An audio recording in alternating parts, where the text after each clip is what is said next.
I'd like to welcome everyone to the next episode of The Real Jersey King with Mr. Bijan Bayne we have on the line. This is a huge opportunity and a huge thank you, and we're humbled to have you on here. Man, I'm not going to lie. We have a mutual friend, Mr. Danny Torres. He put me on to a couple things that you were doing. I want to say it was in 2019, and I've just been in awe from just checking out everything that you do and just seeing the footprints that you really put in for a lot of people coming up in, just not the editorial world, the columnist world, just the world, period.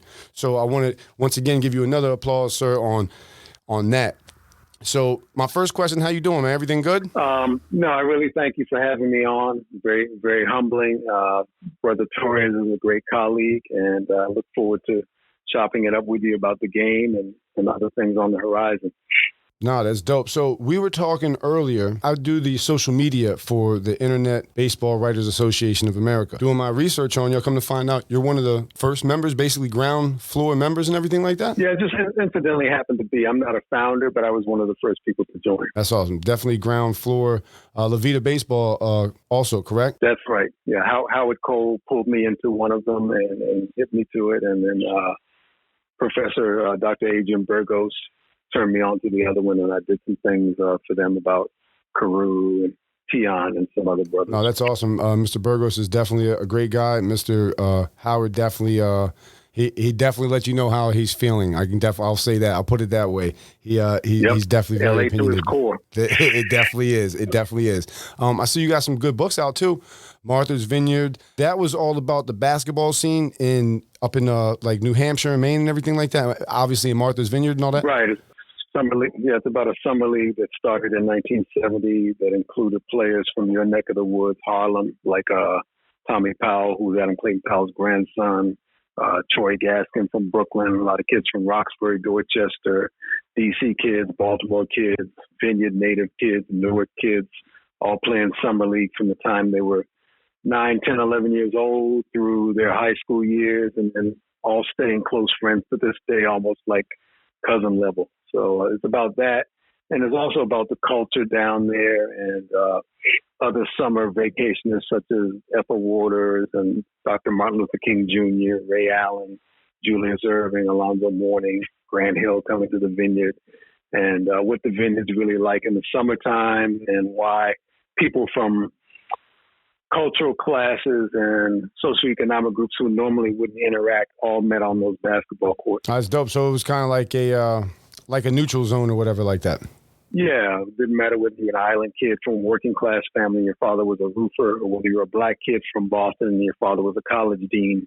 Everybody was just interested in playing ball. Nobody knew what their parents did for a living or who was Portuguese, black, white, Cape Verdean, city, country. It didn't matter. As long as you could ball, right? As long as you could ball. Common ground. That's how it should be. Just how it should be. And in an era when there was no Facebook or Instagram to hang out with people that were not from your socioeconomic group or not from your income level or not from your part of the country, you could learn slang and fashion from different kids from different parts of the country that you normally would not have met if you hadn't walked down to that basketball court and met them. Oh, yeah, and you were coming back on top of things, especially the guys coming back from Baltimore and D.C., getting with the New York and the Newark and the Jersey City guy. They was coming back a little bit fresher than they left up there. You know what I mean? Yeah, you leave, go back to your own school in September and say, the New York guys always say yo when they want the ball, or the Boston kids say oh snap, or what have you. Let's talk about something real, too. You're stationed in D.C. right now, right? Yes. There's some of the worst traffic in the world, man. It's some of the worst traffic in the world. You get caught on that beltway. Tell me about it. Is over, man. Oh my goodness. I remember too many hours sitting on there. So also a lot of wasted time. A lot of wasted time. Definitely a lot of wasted time. And not to jump around on you a lot and everything like that. I see you also wrote TV pilots for Jazzy Jeff and Akinyele. Yeah, I was fortunate to have done that. I was in the music industry in the early to mid 90s. So people needed them done, and I was the only one that knew how to write. So I was always the guy tasked with writing the pilot. Oh, man, come on, man. Very humble person already, Mr. Bayne, I can tell you. The only one on the team when you have a manager and a lawyer, I'm the only one that can really sit down and knock out a sitcom. So that was just me being in the right place at the right time. That's awesome, man. That's awesome. Same thing with the baseball. I mean, if it wasn't for Vic Power, who they call Victor Peyo in Puerto Rico, and Nino Escalera, the former director of Latin American scouting for the San Francisco Giants and for the Mets. If it wasn't for guys like that, I would have never interviewed the Juan Pizarros and people like that, because they brokered the introductions to those ex-players who were their colleagues or people that followed in their footsteps, and they gave me, the access to those type of ball players that led me to be able to do my research on baseball in Latin America. So it's not. It looks like it's me when you see the byline, but a lot of these things are not me. They're, doors that were opened for me by people that were the peers of the people that I'm writing about. Not so much that I, am this guy that wrote this book about this person or that person. It's really like a team effort. That's the greatest thing to hear. Is definitely humility and sharing the win and sharing the loss with your team. So that's definitely another good thing that I was told by a good friend of ours, Mr. Torres, is that you're definitely a stand-up person, and I can already feel it through the microphone if that doesn't come out weird. Now, I'm sitting here. God, the people of Puerto Rico were so great to me. I mean, they had me on the radio. I went to a youth all-star game, and a guy had on an Orlando Cepeda Rookie of the Year 1958, MVP 1967 shirt. And I commented on the shirt, and he went home and washed the shirt and dried it and gave it to me. I took it back to D.C. I mean, he literally gave me the shirt off his back. It's a whole different experience, man. That's the kind of things people did. Yeah, it's Caribbean countries, man. You can't even explain the generosity. Cuba, unreal. And these are people that don't have a lot in Cuba. I mean, they don't have anything. No, they don't have it. To our standards and to the way that we look at it, we, like you said, they have absolutely nothing. Nope, you know what milk I mean? once a month, ration groceries, sugar. But when you come in their homes, a mountain of food like it's Thanksgiving, and eat, have more. You don't like it, have more. Why don't you have it seconds and thirds? And like, these people only get food once a month. It's incredible. Really, when you step foot up out of this country, the love is completely different. The love is real in here as well. It's just that we're consumed with so many things that are different. And like you said, a lot of it's conditional. And when you went into that house in Puerto Rico, they want to, in the Dominican Republic or Cuba, they want to feed you. They want to make sure when you leave that house, you're going to make it until, your next meal or whatever like that. So you really become like a family member overnight. It's unconditional. They're not asking anything in return. Just to be genuine. Just to be genuine. Just to be genuine in the fact that you're interested in their culture. That's a big thing to them, that you're even interested in their culture. They're shocked because our country is so big, 3,000 miles across from east to west. And we have MLB and we have this and that. And they're so shocked that you're interested in the Martin Dehigos and the Jose Ogamo Vargases and the Ruben Gomez and Vic Power. They're like, why is this guy interested in our guys? They're interested in Josh Gibson and Satchel Paige because they played down there. Mm-hmm. But they are sort of surprised that an American would want to know, more about Orlando Cepeda's father or about Pancho Coimbra. And I did. So they were flattered by that. And because of that, they're very generous and they're very, and they're very interested in offering their time, their resources, and access to people who are authorities on those type of things. Not that people in the States aren't, right? But I think it comes as more as a surprise because we're from the larger country, that there would be somebody that would fly down there on his own vacation and this was before the internet, so you really had to, do a lot of research and moving around and everything like that. Searching, moving around, document, archival, sort of gumshoe work, detective work, to do that kind of research, microfilm. This is back, in the olden days. So they really, open the doors for you, regardless of the country. Whereas here, it's more like a librarian or somebody like that would provide those kind of, give you the key. Yeah, I want to say the first part, like you said, kind of I found as well too, especially performing throughout the music business. I'd read things about different places. Like you said, I'd like to just turn my phone on after it was show night, and I had 2 nights to hang out in town. Mm-hmm. Turn my phone off, man. Do everything that I could want to think of.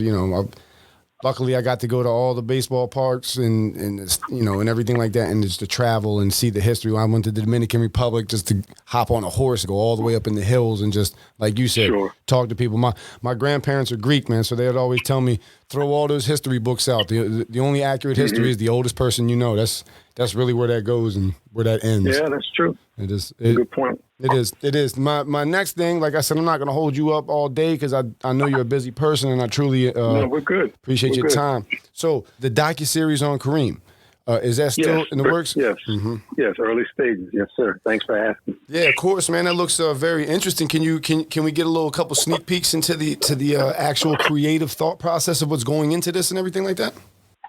Sure. What I'm able to share is that it's in 6 parts, and there are parts that'll focus on Harlem, parts that focus on UCLA, his first venture into Los Angeles, and then back to California as a Laker, as his martial art, his interest. I probably already said his interest in martial arts, his literary career. Those would be some of the parts. So we're doing it in 6 parts. That's awesome too, and I know I'm not gonna lie. I know when that part comes out with him talking about Bruce Lee and everything like that, that's gonna be crazy. I know when I went to San Francisco, it was Seattle. Seattle when I visited out there to watch the Mariners play. I went and saw the other great one. I went and saw the grave and everything like that, and put my pennies on there for the boatman. Yeah. So Hendrix and Bruce Lee, Seattle in the building. Yeah, no, that was great. I also went to Hyde and Ashbury, and one of my friends out there owns a store, so they went and took me where Jimmy used to come back. It was like the little courtyard and everything that had all his paintings around there. That was definitely a dope experience as well. It was a pilgrimage, yeah. Summer of Love, 67. Yes, it was. I can't lie, man. Music was a great thing to me. I know it probably was to you as well, just for the experiences. Maybe not the money per se, but the experience and the personable relationships of the people that I met. You know, like you said, when you're on the grind, man, you got a common denominator that, a common goal everyone's trying to reach, and then there you have it. Yeah, the bottom line. But you learn a lot. There's some great people that you get to interact with, like James and Toomey and people like that you would, again, never have the chance to meet and really sit down and pick their brain if you were not in that industry. So there's good and bad, and things happen for a reason. It's an unforgiving industry, and it's not for everybody, but it's an art form, and just the fact that you get to be around talent and you try to make sure that the talent is nurtured and fulfilled and not mistreated, and from a business standpoint, those are some of the upside. There's the downside speak for themselves, but I was, again, fortunate to be, a very, very small component of that in the early to mid 90s when it was, the Jack the Rapper era and disc makers and demo tapes and showcases for labels, before the whole Napster and before Bandcamp and all that and everything started coming out. Was the first big platform that everybody had their profiles on before Facebook. Everyone was on MySpace, man. Everyone was on MySpace. See, the only way you could really get a demo to somebody was the traditional way to get it in the hands of the A&R person. So I got a little taste of that. You know about this, where you, on Wednesdays, you hang out in the lobbies of WPGC or WKYS in Prince George's County, and you wait for Al BD or whoever the DJs are to walk out in the hallway and ask people, you're holding the artist is there, the manager is there, and you're holding the demo, and you're trying to get them to play it as some type of new song or unsigned artist that they're going to play at a certain time on a Sunday night. And they ask you, does it have any profanity? And if they have profanity, they just shake their head. I can't play it. No, that's the fact that you brought up Al BD is the best thing. So I did a project called, the movie Rocky Balboa. So we did a project called Rocky Balboa. Mr. Sway Calloway and everything like that from Shade 45, they helped, push the project and move the project. But we, Mr. Peter Parker and I, he was in D.C., shout out to Pete. He came up and he was like, let's do this project. I said, okay. So we shot we watched all the trailers of the original Rocky movies, and we went to Philadelphia, we went to everywhere and did the exact same thing, but made it in like a parody type format. You know what I mean? Like when Rocky's running through the streets, I'm doing the same thing, but then I can't breathe. Of course, I had to keep it New York when I was running up the steps and everything like that. I had the full, you would appreciate it. I had the full New York Knicks velvet suit on with the matching LeBrons with the Knickerbocker hat. Come on, man. I had to do that. So we said, who are we going to get for this voice? And I turned around and we were in the auto shop room. Little background, I went to the Institute of Audio Research, graduated audio engineering, post-production, all that. I got my first little bit of advance money. I said, I'm never going to let anybody tell me how to do something that I can learn myself. So I'm doing all this. I'm helping. And Albie D was doing a voiceover. And just the deep, raspy voice, and you're looking at him like, how do you have that voice? But I don't understand. And he did it. I'm going to send it to you when we're done. It's hilarious. That's great. That's great. But yeah, only certain people can appreciate that. But that scene in the '90s when Shy was, for lack of a better term, discovered at Howard because the kids were calling the radio station on the weekend. Different kids in the dorm were calling, requesting the record so that the DJ would play it. That area, that's just a special time. I definitely also remember working with Burn It Down Group, Alvon and Dro Guerrero. They did all the stuff for Eminem when they first came out. And basically, like I said, I was coming from Maryland. I went to New York City to go to school and everything. My buddy Danny Bryant, big brother, shout out to him. I was coming down from Harlem on the A train, and the first thing they would tell me, they say, you want to be successful, you go to school for 6 hours a day, and the other 6 to 8 hours a day, like you said, hand-to-hand in CDs on Broadway, University, Amsterdam, 141st Street. Like you said, here. Open mics and talent shows. That's it. We would go right downtown, Master Moves, open mic. I will rock there, everything. And then my thing was, I'm a rock while we're standing in line. I'm just going to go ahead and spit 100 bars. So you already know who I am. I'm going to rock the stage. And when we're done, I'm going to hand my business card out and everything that we would have, my CDs, while I'm just rapping about anything you wearing, your shirt, your hat, your shoe. But it was a different life, though. But it's good to see it. Yeah. But it's good to see it. It brought out a person's it was a different way to learn how to guerrilla market yourself or the act that you were representing.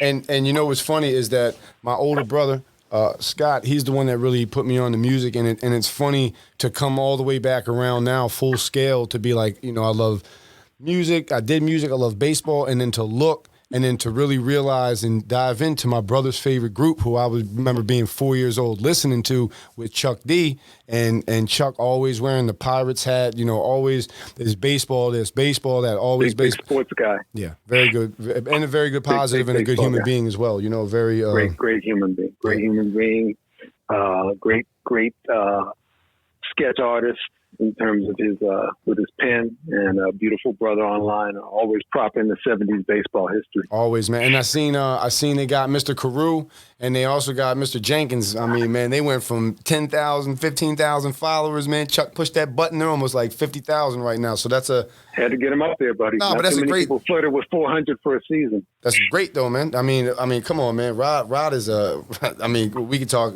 That could be a whole nother segment in the show, So, oh man, seven steals a home in one season. Who does that? No one. Rod Carew. I mean, we could just leave it at that. That's what that is. You know what I mean? Beautiful brother.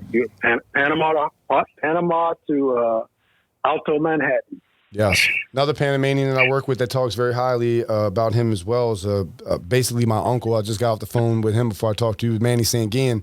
And yes, sir. Yeah, Manny was happy to see that. Manny's also doing real well. We're trying to do something for him real big pretty soon. Roberto's little brother. Of course, man. For the 50th year anniversary, we want to get him right, man. He's got a lot of stories and everything like that. I did an interview with him. I'll send it over to you. The one thing about Mr. Manny, I'm going to tell you this right now.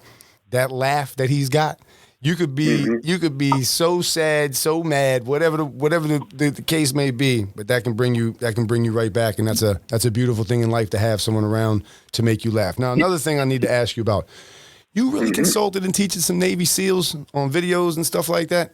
Is that true? Yeah, public speaking, a little bit. Coach my public speaking, role play. Yep. We had a contract, public relations contract, to get them.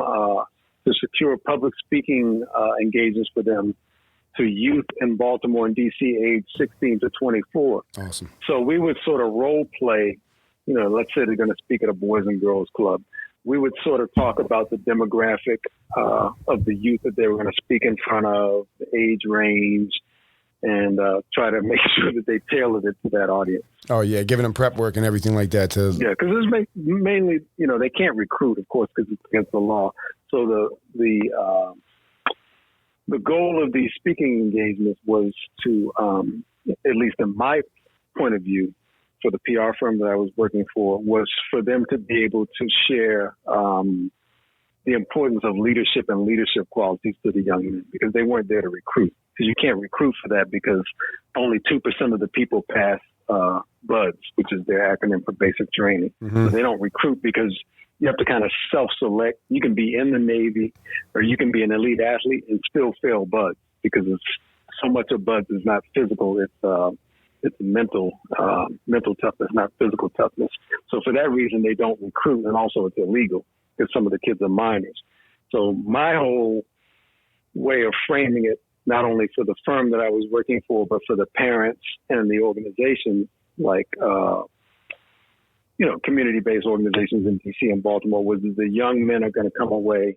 We couldn't have girls there because there's no girls in BUDS.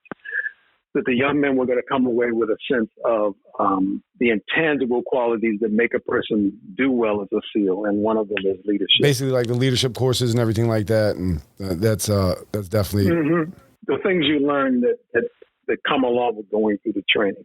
Not so much that you're going to use these things in the military, but that they can serve you in any aspect of life, really. Conflict resolution without fighting. Planning, learning a second language, those kind of things. That's what we wanted the field to impart. Not so much that we want you kids to go sign up. That wasn't what that wasn't the goal at all. Understood. You've definitely done a lot of things, man, and I applaud you as well, man. Like, you can just hear, you've definitely touched a lot of people's lives, though, man. Like a lot of, and like I talked about it with James Mims. I believe one of the hardest things for a prideful male to do is just look at another prideful male, give him a hug, tell him I love you, man, and great job. And I can't do all that over the microphone, but I can do this. I can tell you great job, man. And I can tell you that I don't got to sit next to you every day to know what you do. I can just hear it through the passion of your voice. Virtual fist bump, and I really, really appreciate you reaching out. I'm glad the conversation had this organic range where people could get a sense that there's a lot of different universes, a lot of different ecosystems that, you can have a little bit of what they say, keeping your hand on the pulse or having your finger in a lot of different pies, and you never know. One year you're driving around in a rental car in Puerto Rico looking for ball fields. Another year you're sitting down with this guy who's been literally in covert ops with Navy SEALs, and what am I doing in this room media coaching this guy? This guy's done this, and this, and I'm telling him what to say in front of some 14-year-old boys.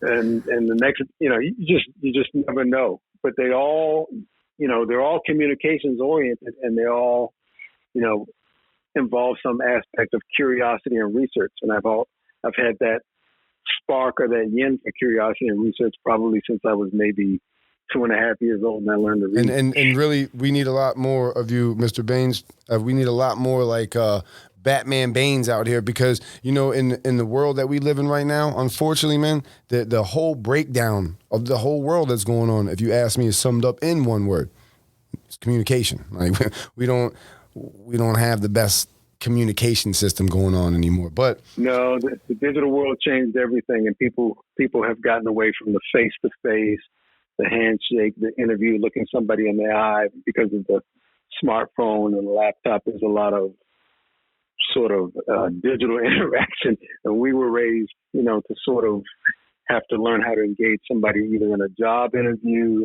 or in the street, or with, to your point earlier, with verbal play of the dozens, and that was very one-on-one. You couldn't really hide behind a screen. No, you couldn't. You had to be out there, and you also had to show people that you had the cojones to say it and keep it moving and everything like that. Because sometimes, problems you couldn't even get a date hiding behind the screen. You had to go up to somebody and ask them out. That's crazy. Well, I do have to bring this up. Now, this is the Real Jersey King podcast. Baseball's all over it. I know one of your favorite players is Bob Gibson. I mean, let's talk about this Hall of Famer, 8-time All-Star, MVP, 2-time Cy Young winner, 9 times Golden Glove. Now, when we look back at that time period, not only was Gibby probably one of the most intimidating sports entities, probably from the 70s till now, he was also a very strong-willed person and a very, very, they said, great person off the field as well. Right. But I'll bring this because I want to ask you this, right? I see a lot of the conversations that are going on. I love baseball. And I look around, and like I said, I grew up in the Annapolis area, right outside of Baltimore and everything like that. When I would walk outside, I'd see different shades, different flavors, different colors. It doesn't matter. You're my brother. Everything's good because we're in the struggle together.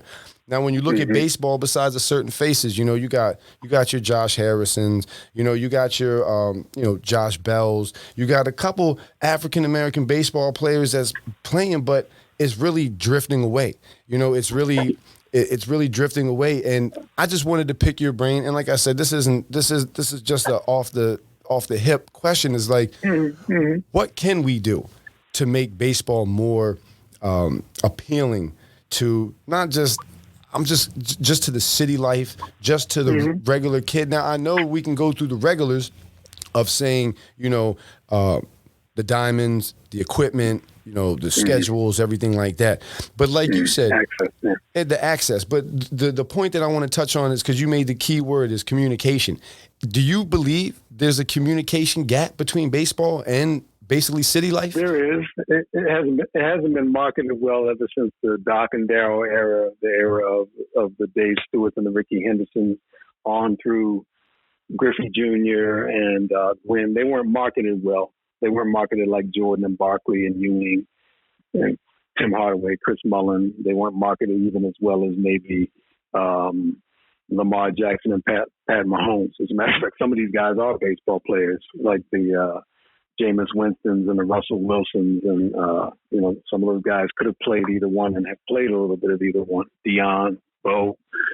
So it's branding and not seizing on those opportunities to brand all those wonderful guys from the 90s. That was Bud Selig dropping the ball on that. It's also, some of it is access. Like you say, it costs a lot to play on the travel teams and the select teams and the youth teams. But when you look at it on the other hand, I mean, the guys like Alfredo Griffith and Tony Fernandez, they didn't have equipment when they were little kids. They just played with socks or rocks or pebbles or something and just imagined, that they were doing a double play. They didn't have a bunch of equipment, Rico Cardi and Juan Samuel and guys like that when they were little kids. They didn't have a ton of equipment. So I think it's just the fact that obviously the Kobe's and the LeBrons and the AIs have been branded a lot better. That's one thing. And then just things go in waves. You had that Mays, Gibson, Dick Allen, Luke Rock, Jim Wynn, all those guys obviously died within the last year or so. Yeah. That era when there was just all these role models on TV and magazine covers and in posters. And now the kids grow up with, posters of Steph and posters of Zion and different people. So it's representation matters and role models matter. And I think, it's not, some of it is money and lack of access and coaching and equipment, especially coaching in inner cities. You have to be able to, even if you got 9 kids together, like who would instruct them? Who would take time off to go to the Diamond or the Sandlot to instruct them? And then what is being presented to them on social? Who's on Instagram?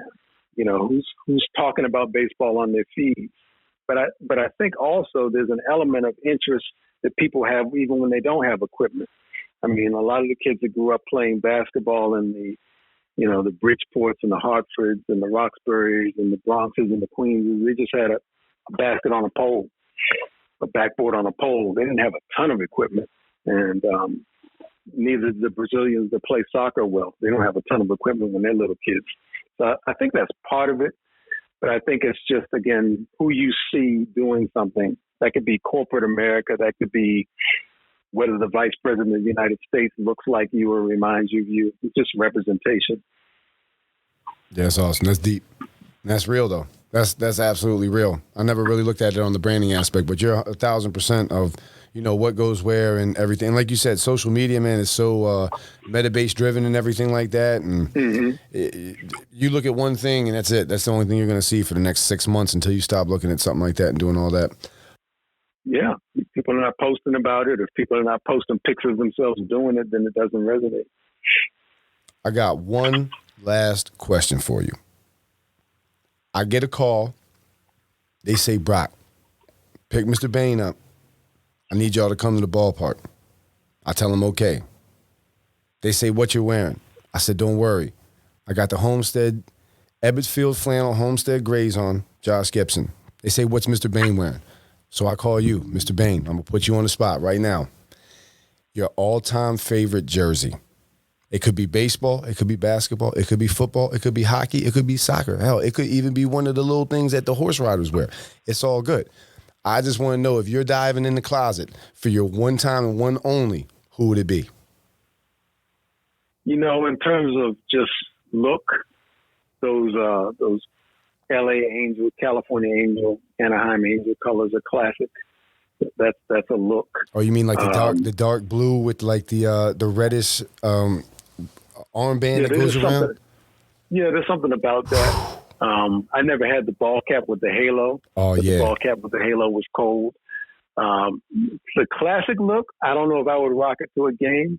There's just nothing almost that can really match the sleeveless Kelly gold and green of the Oakland A's, like 67 to 71.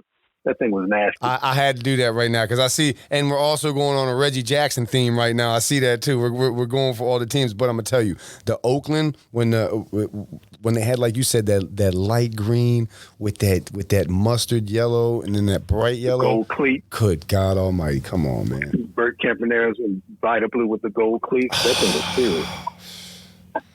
I don't know what it is about that combo of colors. But man, I'm telling you, they know. I'm gonna tell you this though. Hopefully, I'll be in DC for a game later this year.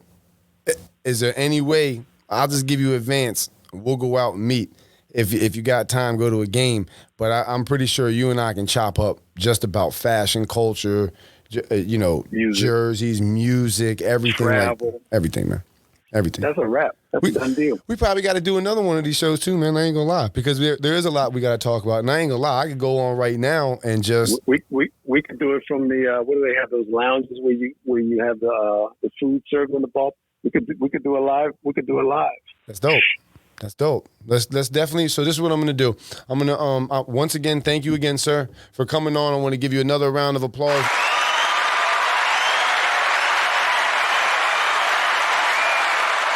I got to learn even more about you, and I want to tell you I am a fan of yours, especially for what you're doing for the younger generation coming up, especially when you stand up for people that do not have a voice, and you consistently stand up, and you never back down from your opinion.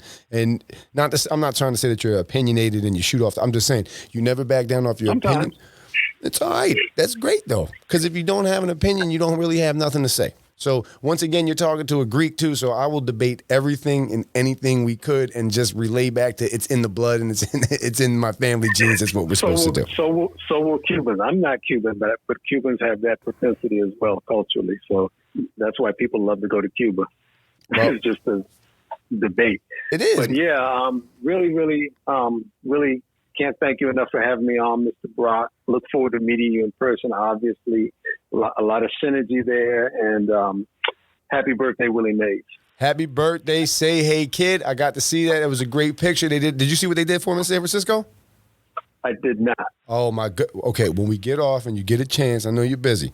You got to go and look. I'm gonna look for it. Oh, look up. I want to say it's on the Twitter page for San Francisco Giants. They took the whole center field and they did like the famous silhouette of the Say Hey Kid with him tipping his hat, I think it was, and they brought him down in the nice old Chevrolet. It was beautiful, man. And Mr. Barry Bonds had a nice cake for. Oh, of course. Well, I mean, well deserved. Not, we were talking about the Negro League Baseball Museum earlier. You and I, Bob Kendrick, and everything. I see they're doing huge things with Black Diamonds on Sirius Radio and everything like that. And they were talking about Willie too. Oswell. Come on, man, Willie's. There's nothing you can say. So I'm gonna tell you a funny story, right? 5'2", baby, never seen better. Run, hit for power, throw, and field. Never seen anybody better. So I'm gonna leave you on this story, right? So I was telling you too. Manny and I, Mr. Manny Sanguine and I are good friends, right? So I go down there. He was down in Florida during the whole COVID thing. I was making sure everything was good, going check on him, rock with him, rap, we laugh, we talk, we everything. So when the whole Astros thing, everyone was chirping about the Astros, the stealing signs and everything, and I'm talking to him, I'm going, I'm saying, Tio, Uncle Tio, isn't it crazy? With the sign stealing and everything. He starts laughing at me. So I'm like, because he's a ball buster, so he likes to have fun. And I'm like, so man, I'm like, what you laughing at? I got something on my face. I got what? What's going on? He like, you like Willie Mays? So I'm like, yeah, of course I like Willie Mays. He was like, if everyone knew what was going on, no one would like Willie Mays if they don't like the Astros. So I'm like, oh, okay, so go on.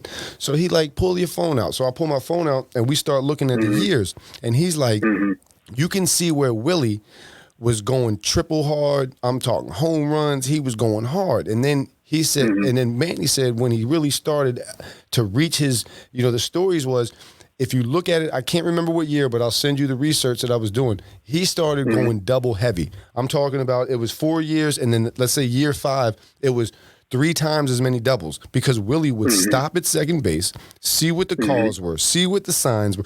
Let's be honest. Back then, there was the art of stealing signs. Like you were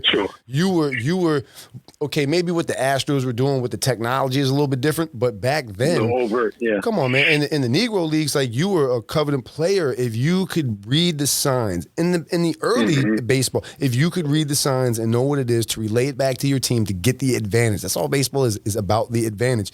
And if you really look at it, I'll call Mr. Manny and figure out the year, but I'm talking Willie was 50 doubles, 40 doubles, 30 doubles, such and such, such and such, such and such, and then therefore thereon. And he would tell you, he would say no matter how you would try to hide the signals, Willie would always figure them out. Willie would always figure them out, man. And then he would say... they always have the dummy signs in there. Flash, 1, 2, 3, and then there's like the one that doesn't mean anything. And then he said Willie would smile. The stories he would tell me is that Willie would smile and always tell you, keep trying, baby, keep trying, because it ain't working. I said that's why he's the GOAT, because he has the highest IQ of the game that there ever was in terms of the positioning of the runners, the positioning of the runner in front of him or behind him. The position of the players when he's out in center, what his pitchers should be throwing based on who hits the ball where, and positioning his fellow fielders. There's nobody that can even touch him. Nobody. And really, if you think about it in retrospect and you really look back and think and you go, and I know I told you I was going to let you go 5 minutes ago, and once again, I told you I'm Greek, so I'm horrible at this. My whole family, I'm going to tell you right now, Christmas at my Yaya and Papu's house would last until January 2nd because it would take 3 days for everyone to go, all right, Helen, I'm going to see you later. All right, Peter, Anthony, I'll see you later. No, we ain't seeing you later, man. We're going to see you tonight and tomorrow. But Greek time. It is Yamas, man, Opa. But really, when you think about it, though, Willie is really slept on when you talk about the greats.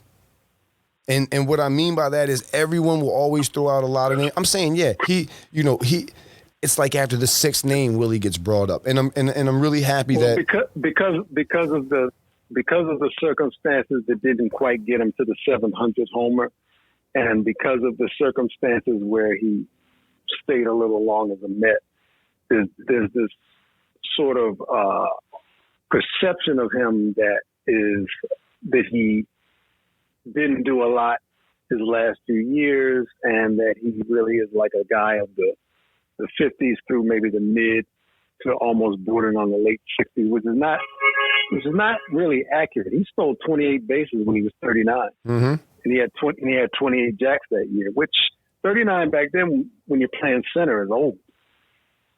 Yeah, super old. He played a demanding position. So people say, oh, this person did this and this person did that. These guys are playing right and left. When you're playing center, ask Kenny Lofton or ask that boy Griffey Jr. or ask there's a lot of coverage, man. Gary Pettis. That's a lot of wear. Ask Eric Davis about playing center. That's a lot of coverage. Wear and tear in your body. Yeah, that's a lot of coverage. Not to mention, like I said, as a kid growing up in Baltimore, going to Memorial, going to Camden and everything like that, going, oh, Cal Ripken this, Cal Ripken that. Now, my father being from Pittsburgh, does he have not a negative bias? Yeah, kind of, but he would always tell me, Cal Ripken ain't never sit on a train like Lou Gehrig. That's why they call him the Iron Horse. He would have to take the bus everywhere. He ain't wear wool uniforms. They ain't play doubleheaders like they did back in the day with wool uniforms, hot, bright sun, beaming on them all day. You know why? Because they didn't have lights. They couldn't play at night. They couldn't hop on the plane until later on. And I said, you know what? That is so. In other words, you had to be a different type of person back then to play. Take care of yourself. No trainers. Nothing, man. Now, I remember talking to Pete Rose, and I would ask Pete Rose when I went out to Vegas and I got to talk with him. I said, Pete, man, what was the best remedy when you were done playing the game? He was like, as hard as I would play, fit the Jack Daniels. I said, well, it's definitely a different different characteristic of ball players and everything like that, especially like you said. Yeah, I mean, I'm sorry, go ahead. No, go ahead. No, I was going to say, like you said, Willie, like knowing, okay, this guy's on second. He's got this applicable speed. I'm behind him. Okay, maybe my pitcher should be pitching him a little bit left. We know that he can't hit the outside pitch. We did it. Now you got 55 minutes. You got a coach that's got a coach that's got an assistant that's got an assistant to tell you all these things. Analytics. He had it in his head because he had played black baseball. He had that stuff in his head. His dad had played semi-pro. The other thing about the Rose piece is that Pinson and Robinson and all those guys, Tommy Harper, all those guys on the early 60s Reds, or really mid-60s in his case, that raised him, they got rid of all those guys because they raised Pete Rose. They used to tell Pete Rose, don't hang around Tommy Harper and Frank Robinson and Vader Pinson. Bad influence, the Negroes. Those guys raised him. All that stuff like Charlie Hustle, diving head first, he's got the RA, he's running out everything to first base, he runs out his bases on balls. He got that stuff. He was raised by Tommy Harper and Frank Robinson and Vader Pinson. Absolutely. And it's funny. By the Oakland guys. And it's funny that you say that because in the interview I did with Manny, that was the thing that they were talking about. Manny was talking about when he first came up, they had an exhibition game against the Reds, and he was talking about his interactions, later on in the 70s with Pete, and about how Pete would always say, I love the Latino baseball player, I love the hustle, I love the punch you in the face attitude. And he said that Pete Rose is the only person he saw get pitched 6 balls. The count was 6-0. He refused. He said that Clemente in Spanish was laughing. He was like, they would call him Petrolina, line drive Pete, and they would say he's either going to hit the ball or he's going to hit the ball. And Manny said, and Charlie Hustle was a derogative. Of course. When the ball players called him that, they were making fun of him. It wasn't considered. He embraced it. But it was considered, why are you running out the balls and he's running out the walks and stuff like that? But he was raised by Frank Robinson. Yeah, and those it was guys. Frank Robinson goes hard. Did not play games. You better run out your walk. And Frank Robinson goes hard. He's like the Supreme Court justice of the Kangaroo Court for the late 60s and early 70s Orioles. You better not look like you loafing. He ain't playing no games. And the fact that, like Manny told me the story about when he snapped on Clemente, told Clemente shut up and sit down, man. Watch a real outfielder play. His name is Frank Robinson, man. That's what he told Clemente. And those guys were pros. Yeah, man. And to end the story though, like when so it was ball 3, the ball was outside. And Manny said when everyone knew it was outside, and he said Pete argued for 3 minutes that it was a strike because he didn't want to take the walk. And then when he did take the walk, like you said, Manny said, I couldn't believe it. He said the man ran down the first baseline. He said there was smoke coming behind him, running down the first baseline, and he slid into first base and then got up, spit tobacco, and wiped his shirt off. And then he said when he got in the dugout, he said Clemente was laughing like, see, he said the gringo crazy, man, loco, man, he's crazy. But the thing is that the guys that came up in the Reds organization before him, they had to play that way because they would get released. They would say, he's loafing. He's just going through the motions. It looks so easy. Look at Mays. He's catching the ball at his waistline. Look at Henry Aaron. He's got that loping stride. He's a Southern boy. He looks so easy going out there. So if they didn't play that way, they would get released. So Pete was raised by those kind of guys. Crazy, man. That's this is great, man. I'm gonna let you go. I know you had I appreciate you, man. I appreciate you calling in. I appreciate you making accommodations to take this call and working with me on the scheduling and everything. And let's definitely get up. Anytime. I'll get with you soon. We got each other's numbers. Let's lock in. And this is great, man. And I appreciate you. So for everyone that tuned in, man, we appreciate you. We love you. The Real Jersey King podcast. We'll be back with you later on.